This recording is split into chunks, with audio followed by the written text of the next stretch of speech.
Yan yung delta connection guys, kung makikita natin, no. Bali, dalawang terminal nagkaka-connected together. Bali, dalawang terminal nagkaka-connected together. Yan ay tinatawag na delta connection. Pag yung tatlong terminal naman nagkaka-connected together, yun naman ay star connection or Y connection. Yung motor na yan guys, para yan sa aming burger toppings. Pinalitan ko kasi ng cable.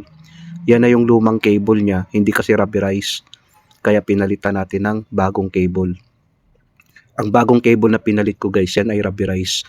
Tapos yan naman yung sa ano niya, sa nameplates niya. Kung makikita natin dyan, ang delta ay 220 volts to 30 volts. Tapos ang Y naman ay 400 volts or 380 volts ang Y connection. Dapat magbase tayo sa nameplate guys. Saka natin i-connect ang ating motor. Dahil yan kasi ay single phase ang aming isupply na BFD, tapos 3 phase yung motor. Meron kasing BFD na single phase ang input, ang output niya 3 phase to 20 volts.